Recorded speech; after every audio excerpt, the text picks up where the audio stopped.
Hi, everyone. Thank you for tuning in to ChannelBK. My name is Brian. My name is Joshua. There you go. I thought you were going to... Why are you pointing at me, Brian? Yes, it's Brian and it's Joshua. This is What's on Repeat. You know the drill. We talk about the singles we're listening to, the albums we love. New format this year. We only are going to have 2 singles and 3 albums each. We're not going to do like concerts or anything. So if you didn't watch the last episode, that's a quick recap. I was under the weather when we were going to shoot. There was an album, I believe, on your list that's still on your list that I didn't get to, that I promised you, and I'm letting you down right now. I am going to listen to it. So I will mention that when we get to it. And then there's an album of his that I actually haven't listened to, and it isn't or wasn't on my list, but the other album I have listened to. So 2 of his albums, I won't have a good insight.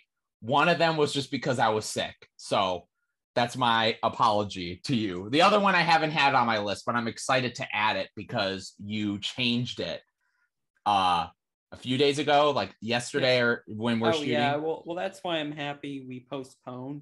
Because there's at least one album I added to my list that was a significant repeat listen. For a few days. I didn't have it on my list originally. Yeah. So my list is very much the same. My singles were kind of changing because there was only one that stayed this entire time. And then the other one kind of changed from some poppy stuff to some more hardcore stuff. I think what I settled on is kind of a middle ground. It's not a song I've been constantly going back to, but it's kind of my like, oh, this band is back. So I'll just get into that. So with my singles, Ricochet, or as the song Ricochet by Preoccupations. I know Josh and we actually discussed Preoccupations when we were sort of giving our kind of prep before the episode, like last week. And he and I are almost like in tune with each other with Preoccupations when they were once known as Viet Cong. That album was fine. I don't think it's amazing, but I don't think it's bad. It's solid. Their self-titled, when they changed the band name, I think is awesome. That was in my top 3 that year. That's a great album. And then New Material was very much kind of a forgettable, like, oh, okay. It did come out very quick, though. It came out a little after a year after the self-titled. So it's now been over 4 years since we've gotten an album from them. And this song in particular, from what the sound is, it's captured me a lot more than their entire last album, clearly, because I don't remember it that much. But it reminds me of their second album. But their first as Preoccupations, it's confusing. I'll just call it their second album. So their second album, where it had that lo-fi-ness, but there was that punch and that energy. I think this song has a little bit more kind of glimmer and like poppiness to it. Like it kind of has that vibe to it, but there is that darkness that they've brought, and it has an energy that their last album did not have to me. So yeah, and it's very catchy. I just love the like very like the riffs, the sonics of the riffs on it are so mesmerizing and like haunting. It's great. Did you end up checking this song out? No, I haven't listened to it. You haven't? Yet. Okay, that's fine. I wasn't gonna crap on you. I was interested if you listened to it yet. Oh yeah, I'll have to check that out for sure. The album comes out September or October. So I'm very excited. Preoccupations isn't a group I'm like in love with, because obviously I've only really loved that one album, but they're a different group. They're interesting. And it was a band that I was sort of like, oh yeah, we haven't heard from them in a while. So I'm glad we got a new song. Well, they're definitely kind of in that proto-martyr camp of like post-punk a little bit. That's a Detroit, Michigan based band too. That is definitely a good comparison with the sonics and the way they construct their albums. Yeah. When did they put out an album last? I feel like it was COVID year, the first COVID year, right? 2020? The last Proto Martyr album came out in 2020, and the one before in 2017. That one. Yeah. That one is a banger. Moving but on. anyways, I don't know if you listened to this song because I brought the song up. I haven't listened to this one either. Yeah. Oh, wow. Okay. Well, so now I've only listened to maybe like the beginning of it or something. Okay. Because now we can't talk about the controversialness of Anthony's wrong take on this. So, this band was like a band I loved, and then they went away, and I always was like, oh, they're coming back. We're going to get new music. And then COVID kept happening. And I was like, oh, maybe there has to be something. And then one of my best friends, Eric's like, Brian, don't get your hopes up. And almost like the next week, this song came out. And I said, I fucking told you, Eric. And it's the new My Chemical Romance. Holy moly. The Foundations of Decay. This song has been controversial, like I said, due to Anthony's weird obsession with the way that the guitars sound. And I've listened to this on my computer without headphones, computer with headphones, a laptop without headphones, a phone, a radio, and it sounds good on everything. I actually think the intense sound of it and the I was going to try and make like a cacophinated sound, but I don't think that's even a word. I try to be deep and smart there, but that didn't work. It feels so like condensed and like in your face. I think Gerard sounds great on it. I love the progressions. There's an intensity on this song that I don't think has really been done that much with the band. And the breakdown is great. I think just the actual buildup of it is fantastic. It never feels as long, as it is. Like, I think it's a great length. I think lyrically it paints. I am so sorry. I'm messing with my eyeball right now because eyelash got in there. So mind me digging in my eye right now. But the lyrics are very much like a self-referential thing. Like, it's talking about when they became a band after 9/11, and it's them framing that with what the song is of the laying it on the foundations of decay. And it makes me excited because I haven't gone and seen them yet. I'm going to see them twice in September, and I really hope this leads to an album. I think it is. I don't know why it wouldn't, but this is an interesting song sonically to see where they're going, because I know a lot of people, I don't hate Killjoys. I still think it's a good album, but I definitely agree. Like, it kind of lost a little bit of things that I like from them. And then on those B-sides that they put out, like all those Lucy songs, they brought back a lot of that energy, because those were the songs they made before Killjoys. So this does not sound like Killjoys. Killjoys was all, and then this song's just, blah, blah, blah, blah, blah, blah. So it's like the complete polar opposite. But I love the song, and I can't wait for the new MCR album when it comes out. So those are my two songs that I've been listening to. All right. Now on to my singles, which you're pretty much in Brian territory with that. Well, my first single, I'm kind of in Josh territory with this. Yeah, it's from a little known artist you've probably never heard of, Phoebe Bridgers. Nope. And the song is called Sidelines. Who's Phoebe? Who are we talking about? Yeah, you're not like best friends with her or anything. Oh yes, I am. Yeah, I'm just kind of curious. So, have you listened to this song? Like, no, and I'm frustrated because I know you brought it up, and I think I got confused because didn't Phoebe do a song on the Minions soundtrack? Oh yeah, it was a cover of the Carpenters' "Goodbye to Love." Okay, so that might be where my that might be my confusion. Because I knew you brought it up. Which, by the way, great cover in my opinion. But that's a different conversation. So this song is kind of interesting to me. Like, you sort of look at both of Phoebe Bridgers' albums, Stranger in the Alps and Punisher, and both those albums are incredible. The latter still remains my favorite album of the 2020s so far. So it kind of made me wonder, like, how is she gonna change things up? Like, well, turns out with this song, she's going for this more like singer-songwriter meets like kind of indie-tronic sort of sound. It reminds me a bit of like Postal Service or even like some Caribou, like that sort of moody, introspective, like kind of indie electronic sort of stuff. And she actually pulls it off really well. Like, I think the song is produced really well, and I love like the strings and the pianos and how they're incorporated, and obviously her vocals sound amazing on it too.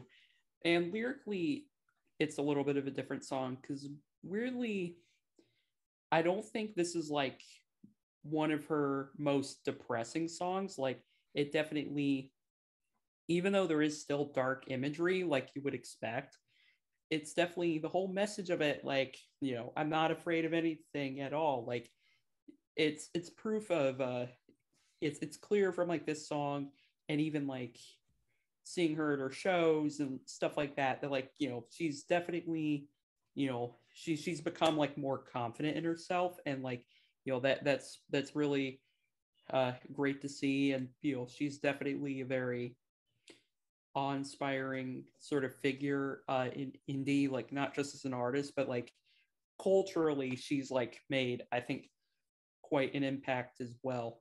And I feel like this song opens a lot of doors, and it's proof of like there's still more potential that she could meet. I mean, obviously, I don't think she's gonna top Punisher. That album is amazing, uh, but yeah, really good song. Um, if my first song was something that I predictably really liked, my next song is one that really surprised me how much I enjoyed it.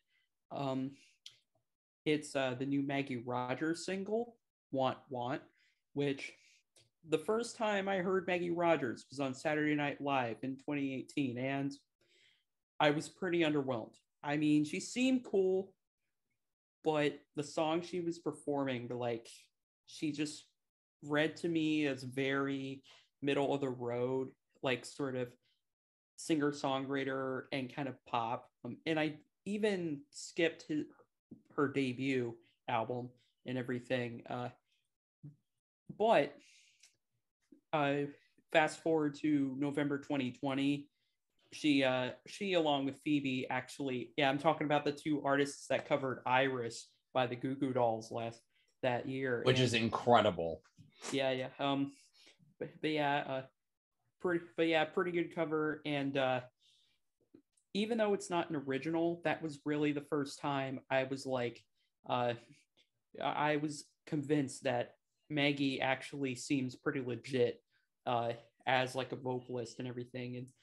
And I know she put out one other single, but I haven't heard it. Like, I know this whole album rollout kind of began in March or something like that. But yeah, like, really her statement about the song is really what kind of got me interested to hear it. And the moment I hit play, when it went into the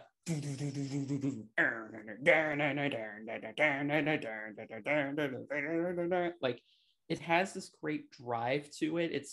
It's kind of like what you were saying about the MCR song. It's so thick and just like, yeah, you know, it sounds great over headphones, and like her vocals, I think, are absolutely stunning on this one. And the hook, the whole, if you want what you want, then you want it. Can't hide your desire when you own it. Like, you know, I think so. You weren't missing anything. I ended up listening to that debut, and I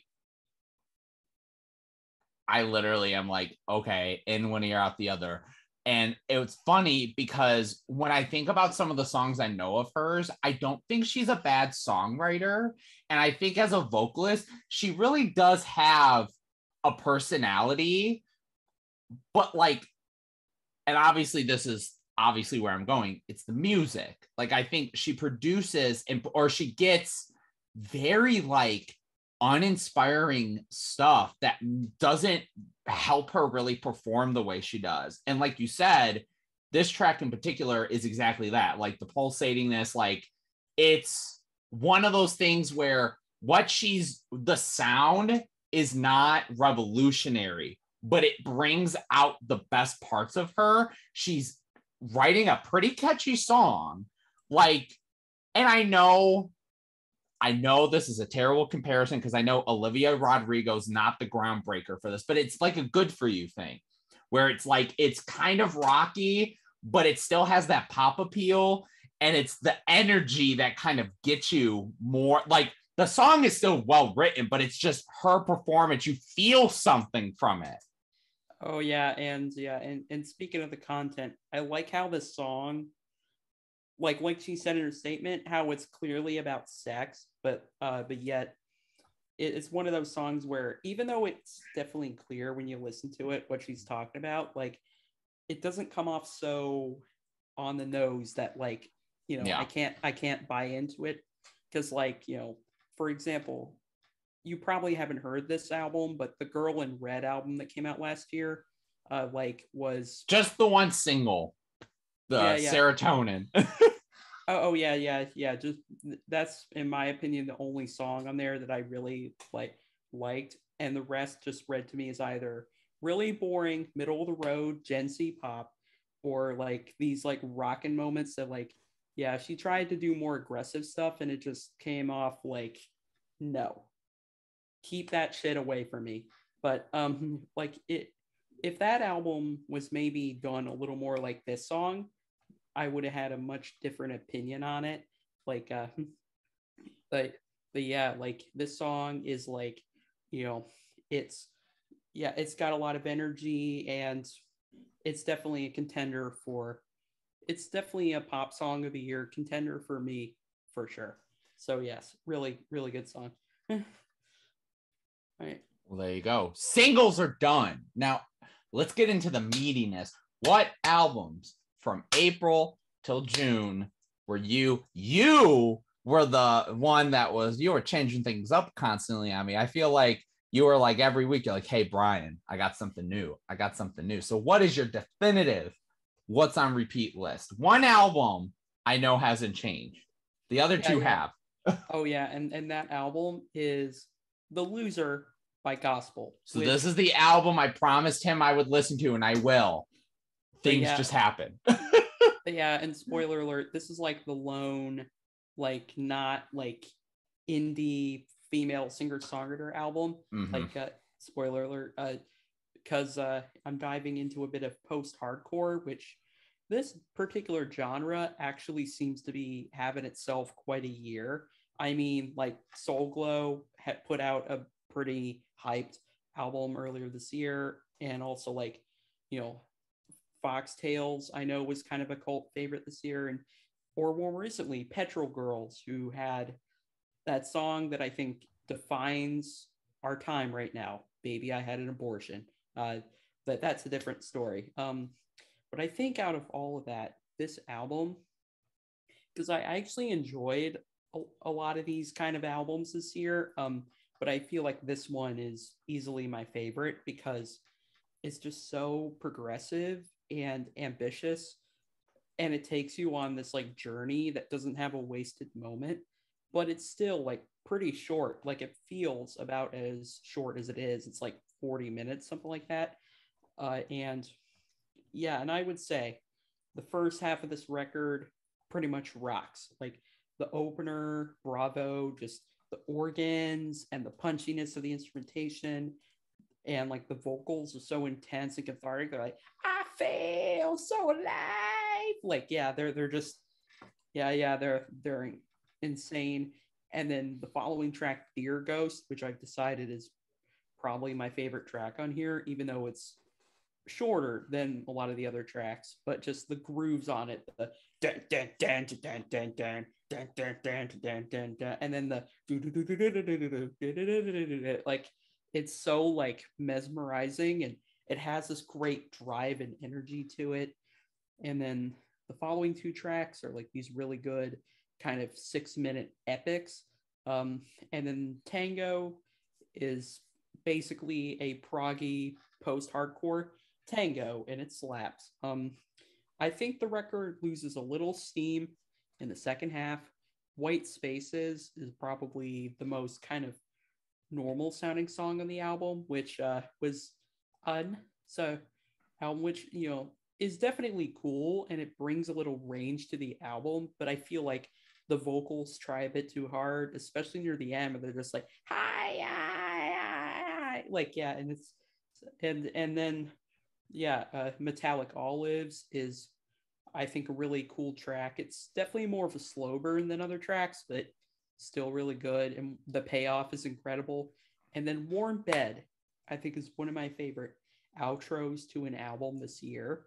I mean, just it kind of sounds very much like Slint in the beginning, and then it transitions into that just the faster tempo and the more aggressive instrumentation, and the lyrics on it are like super dark and unsettling. Like yeah, it's a really great way to end the project. And yeah, as someone who's trying to get into more of this, or like I've heard this album classified as screamo, and that's certainly a genre I'm been trying to get more into. Like, and this it's not always my thing, but when it's done well, like it is here, like I'm like heck yeah, I can vibe with it. Yeah, that's how I was with Touche Amore. Like I kind of was nervous going into their stage 4, and like you said, it's one of those, I don't like certain genres of music, but if it's done well or if it captivates me in a way. So I did listen to parts of this to get into it because I was going to end up listening to it and I wanted to get a vibe of what it was. And honestly, what was the record that you said came out this year? Soul Glow, Diaspora Problems. Hey, do your thing. If you like that, you like that. It was not for me. Like I was on the fence with it, but this record definitely, from what I was listening to, it definitely piqued my interest a lot more. So I just wanted to add that. My apologies. I agree. Yeah. But yeah, now I went to my next album, which this is the first of 2 albums that I literally added at the last minute. But yeah, like I when I heard, oh, we're gonna postpone our shoot, I'm like, awesome, because that means I can add this banger of a record in here. I am talking about the self-titled Muna album, which I first heard of them in 2019 with their album Saves the World. I didn't listen to it, but I definitely heard, NPR or like Mike the Snare like put it on like some of their lists and everything. But it wasn't until 2021 and like they signed with Phoebe Bridgers' Satisfactory label, and they also released a song with Phoebe on it, Silk Chiffon, which was a single I covered in a previous episode. Really liked it at the time, and I'd argue it's only grown on me even more as I've listened to it within the album. And I thought some of the other singles were pretty cool too. So I knew this album was probably going to be really solid, judging by these singles. But I didn't expect that I would find a record that I think is probably the pop album to beat this year. Like, I really think from the production to the songwriting, and also some of the best hooks I've heard this year, and also just the performances and their personality, like as a whole, is like, yeah, this is like queer pop music done right. And Silk Chiffon, I think, is a great way to open the album because it sets the tone, I think, really well. But friggin' What I Want, this song and the Maggie song are in stiff competition right now for pop song of the year for me. It's just so like in your face, and like the hook is amazing. It's so like well written, and it just has this great energy to it, and just the that's what I want, that's what oh yeah, like yeah, it's amazing.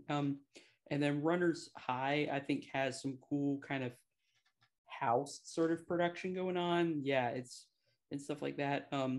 And they definitely show a bit of versatility. Like, if this album were all just pop bangers, I'd probably still be into it. But like, Kind of Girl actually sees them kind of experiment with a bit of alternative country with a bit of a pop touch too. Like, it sounds kind of the Chicks inspired a little bit, and like Okay.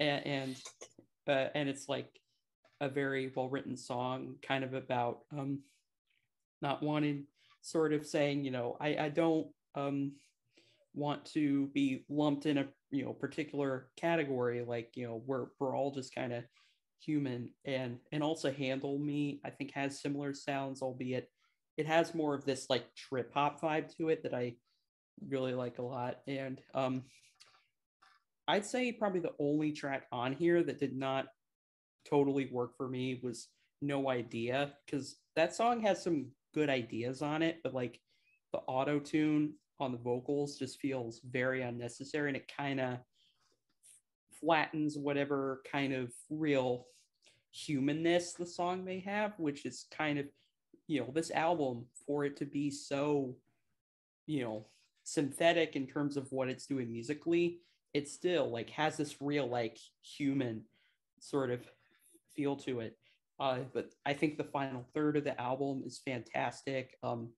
Like Solid, Anything But Me, and then Loose Garment, which has a bit of this Baroque sort of sound to it, and it's like one of the more emotional tracks on here. So like the more contemplative songs on here are like genuinely well put together, and also the finale with Shooting Star is a pretty fittingly, feels like kind of a culmination of some of these things, and it's a very powerful song when you really dig deeper into the lyrics, and it makes the payoff, I think, that much more effective. But yeah, this record is like, yeah, it's really something special. I'm a little bit late to the party, but then again, I feel like a lot of people are, because like, they were signed to a major label before, and they were kind of well known before this current album cycle, but like, but what happens when Phoebe gets involved with something? It gets everyone's attention. And I feel like out of all the Satisfactory albums, this is the one that's gotten, I think, the most acclaim and attention. And that's really, I think, incredible to see, because yeah, Muna makes bangers, that's for sure. And now on to my final album, which is kind of in similar territory, albeit more on the indie rock and shoegaze side. And I have listened to this album, so I can have a point or two. Yeah. I'm not in the blind. Soccer Mommy, Sometimes Forever is the album. This is an artist who, the last time I listened to something from them was Color Theory in 2020. And I know you really liked it. Personally, I thought it was fine. Like, it had really good singles. Like, I think Circle the Drain is a song from her that I've always really liked, but I feel like that album had like really strong singles, and then everything else just kind of sounded the same, and it just blended together, and it just, yeah, this one album that I was gonna bring that up, because I was gonna say, I feel like I'm on the outside with her, because I think she's been someone that I think, obviously we're speaking from a small bubble, but I feel like in terms of universally, like, people like her, but in terms of the more specific music people, weirdly enough, I've actually liked her first and second album. I don't think they're revolutionary or amazing. I think I just kind of like the way she sounds. Like, it's not like a snail mail where she's so like, I know her voice, and it's not like Clario, where I'm kind of like, oh my goodness, like falling asleep. And again, that is not an insult. It's just, she definitely does not make the music that excites me. But I've always liked her uniqueness. But I do think this is her best album. I agree. For certain reasons, like 10 Tricks Point Never.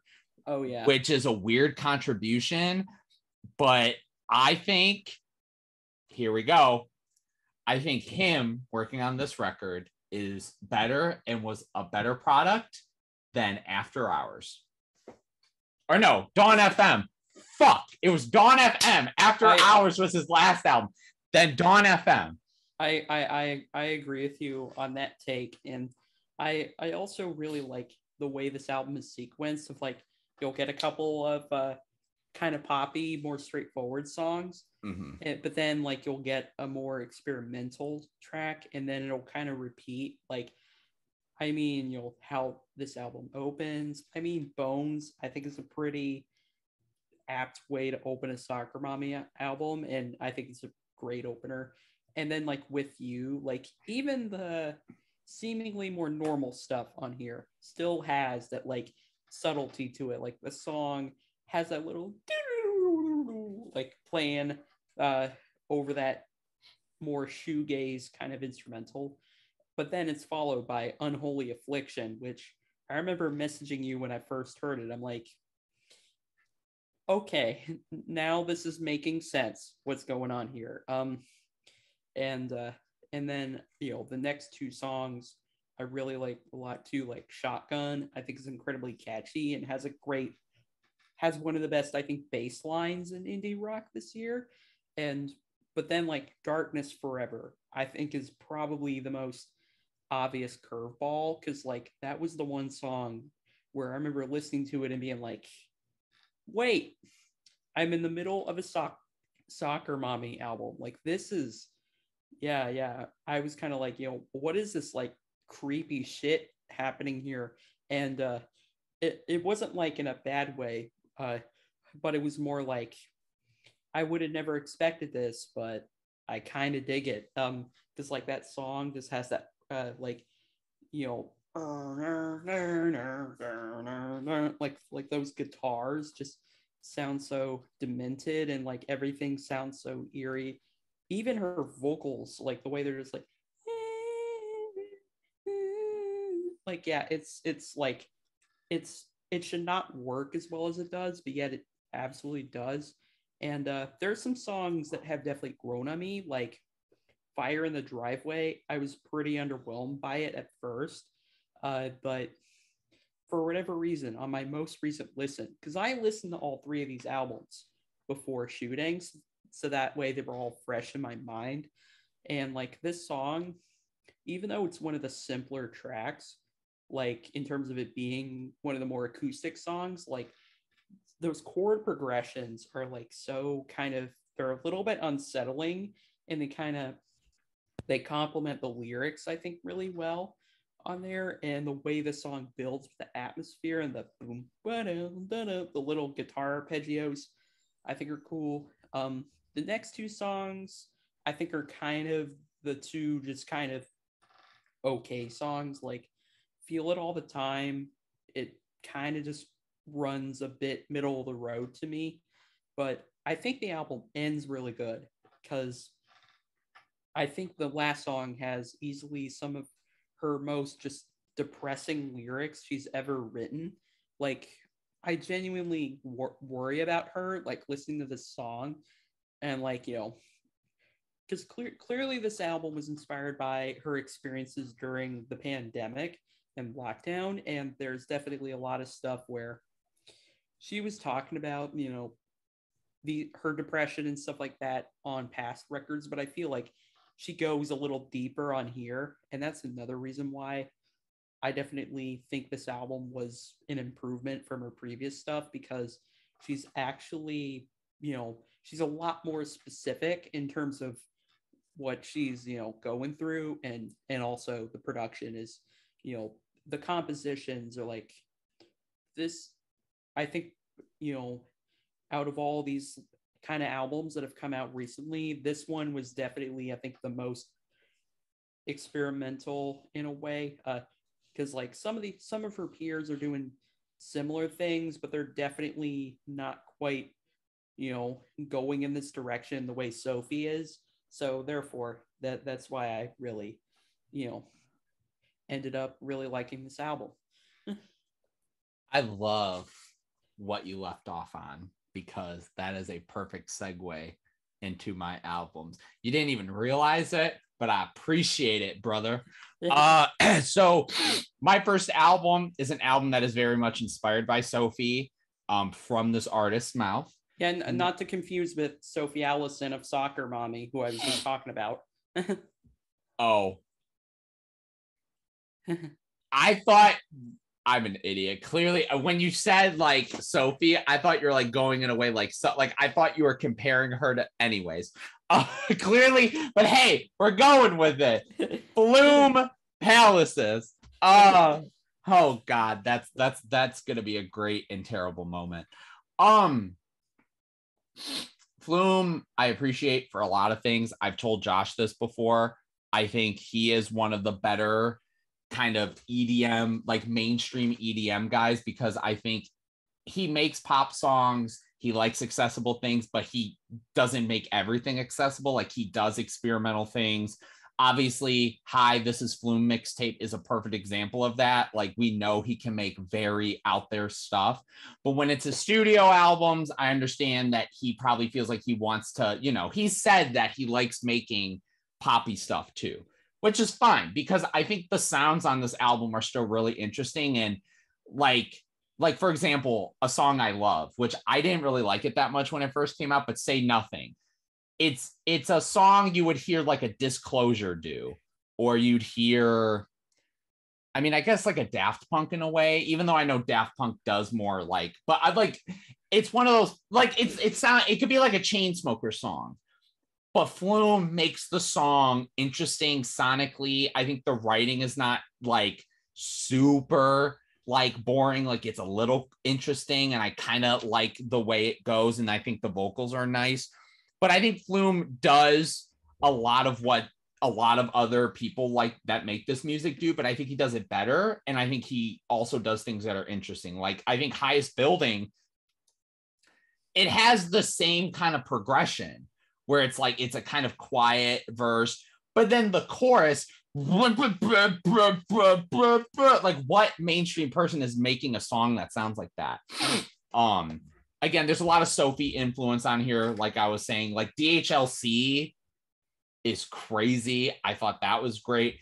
I Can't Tell is a good song. I don't like how this Laurel singer sounds exactly like Halsey.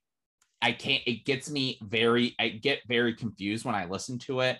Jasper's song is gorgeous, one of the best on the album. Now, like many people, the following song is where the album kind of hits a weird point, which is the OnlyFans song, which I do want to say I appreciate that it's different and it's trying to do something different. I always respect that. It's not a good execution. And then I think the next couple songs kind of feel like they're doing what we've already heard in the album. But once it gets to around Sirens, I thought was okay. But once it gets to Go and then Palaces, it finishes super strong. I think this album is not, it does things that are different and unique. And then it does things that, I think Flume does well.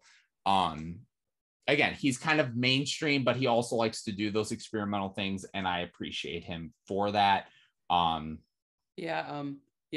would say this album is my introduction to Flume, and it was definitely one that definitely grew on me, because I remember messaging you when I first heard it. Like, I was like, this is good, not quite great. Like, some songs stick out more than others, but like, on the second listen, I was like, no, I legit think this album is one of the better electronic albums of the year. And it hasn't been getting enough love, I think. Like, I mean, between Anthony, and there's even a friend of mine that I tried suggesting this album to, and it's like, I'm not too interested in Flume, which, people can do whatever they want, but still, like, I think, some people are just kind of missing out on. I think people put Flume in that mainstream bucket, and I feel like it's warranted, but it's not. They obviously have not heard Hi, This Is Flume either, and don't understand. No. He can make some of the weirdest shit you've ever heard. Like I like Disclosure. I want to put that out there. I like them. I don't have an issue with them. They're not doing anything that is different. They are putting out very typical house music with some variations. Shit, their second album basically was like a Chainsmokers album in a way, where they did clubby sounds, but they just had a popular singer on everything. My whole thing with Flume is he's mainstream, but you get, like, even on this album, there are weird moments, but when you get to the poppy songs, he's at least using textures and sounds a little bit more interesting, to where it's not just like, okay, like, again, Say Nothing, give that to anyone else, it would sound so like middle of the road, like I've heard this before. But I like it because I like how it sounds sonically, and I think the writing is not so mainstream and poppy. Like, it's a little bit better than that. We're championing you, Flume. Yes, we're championing you. Josh and I are here to champion you. Someone else we're going to champion, because this is probably the most exciting album on my list, and spoiler, it may be my number one album so far this year, and that is hometown hero Mr. Jack White with Fear of the Dawn. I'm very excited to talk about this one too. This album's awesome. It's, if Jack, so like Boarding House Reach, right, was very much a weird, like, it was fully a weird album. Like, there's rock moments on it, like, over and over and over, but it wasn't. This album is like a raw, in your face rock album, but it's weird stuff in it. Yeah. Boarding House Reach I really like, but Boarding House Reach was like just a weird album. This is him doing that, but going, but I'm going to make it sound like hardcore. Taking Me Back is a song, when I first heard it, I was like, okay, every time it comes on now, I bet you do. It just gets, it's such a phenomenal opener. The self-titled track Fear of the Dawn is just chaotic, and just the riff on it is just incredible. Honestly, I am not gonna lie, this is probably one of the craziest things. I literally like Heidi Ho now, unironically. Like, it is so fucking weird and chaotic. I kind of don't care. Like, I just dig it. Every time it comes on now, I sing the like, oh, I'm like, yeah, it's cool. It's so out there, but I think Jack White knows that he's overperforming, so it works. Eosophobia, I think is how you pronounce it. Oh, and you didn't even mention the White Raven, just the oh yeah, White Machine Gun. Oh yeah, it's yeah, that's a good groove. On track number 5, that's the song that's like right? Isn't that? Yes. Yeah. Oh, not this time. No, you don't. No, you don't. Yes, that song. No, you don't. Yeah, that song is good. And then, please excuse my manners. Like, it's just so, like, again, it's catchy, it's in your face, but it's also weird. And like, I think he's made all 3 of those kind of albums with the White Stripes, Racketeers, and his own solo stuff. It's so cool to see it combined. Something like Into the Twilight feels like it's from Boarding House Reach, because that album, he was very inspired by like hip-hop drummers, and like drummers that do stuff for hip-hop artists, and like drum loops like that. And this song, into the twilight, like, it sounds like I could hear that. Oh, and I think it's cool that song is structured, because you have the "Here in the Night" chorus, but like the verses don't even have lyrics. It's just, things like, oh, here's a piano solo. Here's a sample of someone scatting or something like that. Yeah, like I thought that was great. That was then, and this is now. This song is another one of those, like, it's just, and then that was then, and this is now. Like, it's so over the top, and he just says, I don't care, I'm going to embrace it. Like, the performance on that is incredible. Morning, Noon, and Night is probably, next to Shedding My Velvet, probably the most like, it's kind of simple and it's just a little fun. Morning, noon, and night. More like it's kind of like a very kind of fun vibe song, and I think that's a nice way to sort of get us into the outro. Honestly, weirdly enough, I think Shedding My Velvet is some of the best lyrics he's written, like in recent memory. Like I love that it. Is a good song. It finishes off the album. This is the real me. Like even his performance is just beautiful. And also like, people are talking about how that this album is kind of like, it's weird but punchier, and the like, I think one thing that should get a little more like love is the fact that lyrically this album, the way it sort of incorporates the whole concept of like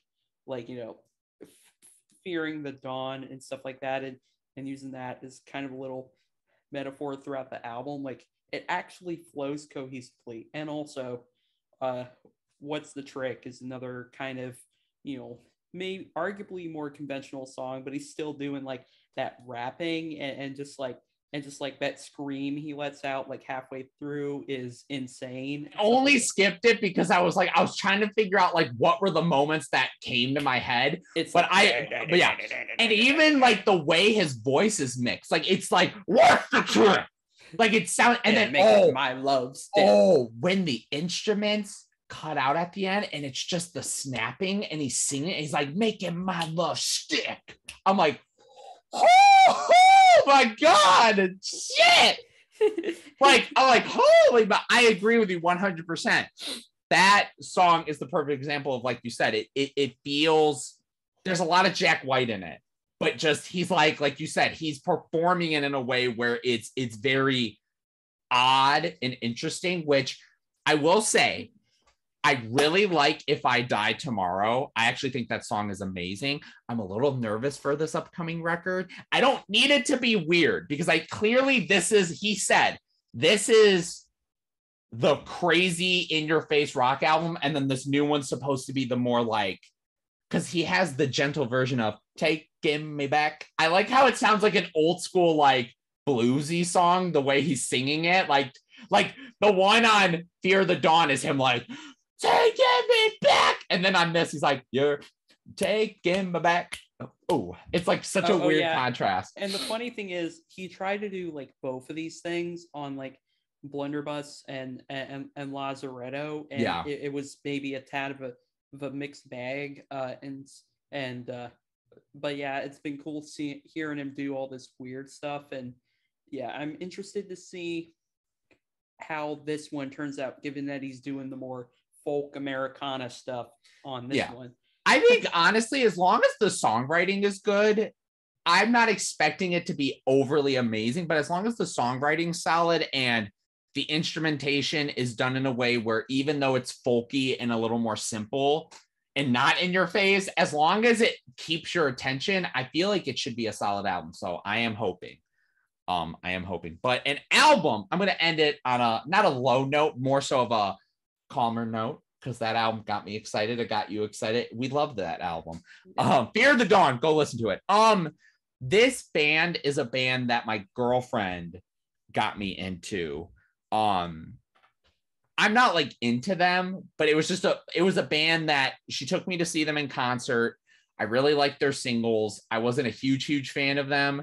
Their second album I thought was pretty boring other than the singles. But this album came out and I'm kind of like, it's a pretty solid indie pop rock album. And that is Mount Joy with Orange Blood. Their albums and their music has always come across as kind of like a watered, I don't even want to compare it to them. Like it's a hard comparison. It really does feel like a more watered down, like Tame Impala. Like it's more poppy and funky, but it feels a little bit psychedelic. They don't make psychedelic rock music. I don't want to try. It's funny you make that comparison because I didn't think of Tame Impala at all listening to this. I guess it's hard. Because the hard thing is I'm trying to think of when I listen to these songs, they're very I'd say they remind me a bit of bands like Dr. Dog or like My Morning Jacket or something like that.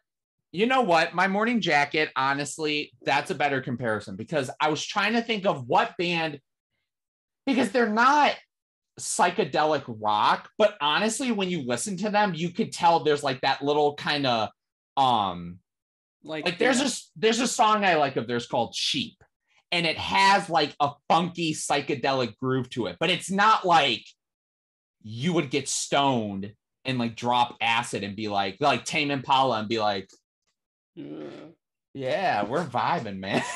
Like, it's not that hardcore. It's still like indie pop, but it has that funk to it. And this album is so much punchier than any of their albums I've listened to. Like something like Evergreen. Good song. Punched me in the face. I was like, okay, this is like, I'm getting it now. The thing I like so much about them is they're quirky, but they have pretty decent songwriting chops. And I think musically, they're well put together. This album, again, it's one of those, I always hate to be like a slap in the face, like a backhanded compliment of like, it's not revolutionary, but honestly, this album is just, it's really well put together, kind of indie pop rock. There's some psychedelic elements in there. I think, there's a really nice vibe to it. I like Don't It Feel Good. I think Don't It Feel Good was one of the more slower tracks. There are definitely slower moments on here or more moodier cuts. It's not as much as their last album. Their second album was so sleepy. And I was like, I can't get into this. This album definitely has more punch and more bang in it. And I just remember finishing it being like, I really like that album. I was kind of shocked. I was like, wow, this is not that bad. And again, like my expectation was much different because I know with you, this was probably your first time listening to them. So for me, it was like my first time listening to them. And I would definitely say this is an album that, where, I may not be in love with it, but it definitely pulled off what it wanted to do really well. And it's sort of, and I would say they probably do the whole stomp, clap, pay thing a little better than other bands, because you've known me. I am very all over the place with that genre. Like, don't give me any Mumford, don't give me no Lumineers. Like, this band kind of does maybe that sort of thing, but much better songwriting, and not trying to sound like some old-timey shit or something like that. And honestly, when I went to go see them live, they have character. Like, I may not love them, but there's a lot of character to them where I'm like, I could tell, like, when you listen to a band like this, you can really tell when it's like, oh yeah, they're just kind of making this kind of music. Or when you're like, you know what? This is the kind of music that they like. And I think you could tell there's a lot of passion and charisma in what they're doing. And like I said, this album I listened to and I was kind of like, okay. Like I actually felt like the energy of like Evergreen was on a good amount of this album. And it made me feel like this was the first time where I find like their last album, I kind of zoned in and out of it. This album, I was like, okay, like it wasn't overly long. It was 10 songs. It was about 30 something minutes, perfect length. And it's a solid pop rock album, a little indie, it's really solid. I think you should definitely listen to it. It is what it is. And I think it does it pretty well. And it was kind of my surprise of the last couple months, because there's a couple albums I could have put on here, but this was the one where I've been going back to it because there's a lot of catchiness to it. So that's my 3. I ended it in a low way, but not low like it's bad. It's just a more chill way, because I didn't want to end on Jack White. I was too hyped up talking about Jack White. I was like this the whole time. Yeah, it's in a funny way. I kind of ended my albums on a somewhat chill note because like gospel is like really aggressive in your face. Muna is like bops the whole time. That is true. Soccer Mommy. But Soccer Mommy is like, it's shoegaze is usually a kind of somewhat sleepy, like not sleepy in a bad way, but just very much this like vibey like rock that combines like that heaviness with more of a like kind of a soft quietness. Yeah, no, I agree. Soccer Mommy and Mount Joy are the ways to end our list, because we want to end on a chill note, man. It's summer, we're chilling. Have you listened to any of these albums? Have you heard of them? I'm assuming probably the most popular one on here probably be the Jack White album or Plume. Oh yeah, those two, I think. I feel like Mount Joy and and the Loser are probably the most like. Well, definitely gospel, because that was because that was definitely a very underground pick right there. This month's been good, or this year's been good. I feel like this has been a solid year. There's two albums I didn't want to talk about that came out in April and May that really upset me, that I was looking forward to, but we'll talk about, but we don't need to hear about this. Well, one of them we talked about for like a half an hour straight on our Kendrick Lamar rank 'em, if you haven't watched it yet. Like, comment, subscribe, talk to us in the comments if you liked any of these Joshua stuff in the comments below. You already know the drill. Josh is that music legend on YouTube. He's best friends with fucking Phoebe Bridgers, damn it. He went out on stage and screamed at her last song. I saw the pictures. I saw them. There's proof on the internet, because he's a rock god. Yeah. Josh was like, so like, oh my God, Brian. He's like, chill. It's okay. Relax, my guy. We will be back. What? End of September? Yeah, we'll be back end of September. Yeah. Sorry that this is out a little later than usual. It probably would have been out by now, but Brian was sick. But yeah, we did a Kendrick Lamar rank 'em. Check that out. That's a random plug. And then we are going to be doing an Elliott Smith rank 'em at some point too on this channel. We can figure that out. I'm probably going to, we'll figure that out after this video is done shooting. So, Thank you so much. Thank you, Josh, as always. Peace out. Peace out. Oh, thank you for watching, and thank you for tuning into ChannelBK. Say it again. Peace out.